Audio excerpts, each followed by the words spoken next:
So mga ka-idol, kung ikaw ay meron ng SPay later, so pangalagaan mo siya na lagi mo siyang ginagamit or lagi mo siyang iniutang para ma-open or ma-unlock mo yung iyong S-loan. So saan nga ba makikita ang S-loan? Dito siya makikita sa hanay na to kapag ikaw ay na-opera na ni Orange Basket ng S-loan. So, parang SPay later, kapag lagi mo siyang ginagamit, ang orange basket mo, di ba, bibigyan kanya ng offer ng pautang, yun nga yung ating SPay later. At kapag lagi mo nagagamit ang iyong orange basket, nagagamit mo siya, nagagamit mo ang orange basket sa pagbili ng iyong mga items, tapos ay kunwari, meron ka ng offer ng SPay later, lagi mong ginagamit yung SPay later mo,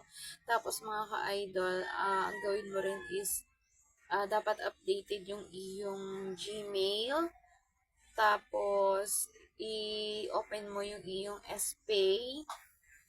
So, ayun yung mga requirements or mga dapat mong gawin para ma-unlock mo yung iyong SPay later at saka yung iyong S-loan.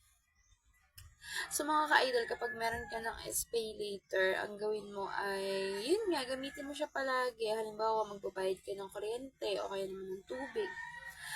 Kapag meron sa SPay later, gawin mo, yun na lang yung gawin mo. Tapos, pera mo lang siya ng 1 month. Para kumbaga, patuloy mo siyang nagagamit ang SPay later mo. And then, kapag binigyan ka na ng offer ni S-loan, di mas maganda kasi talagang yun ay cash na ibibigay sa'yo ni Orange Basket. So, ang ating SPay later ngayon ay pang-utang na lang natin ng items kasi nga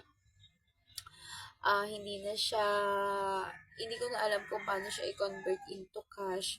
Mahirap naman na magpa-convert ka kung kani-kanino kasi baka mamaya ma-scam ka o diba?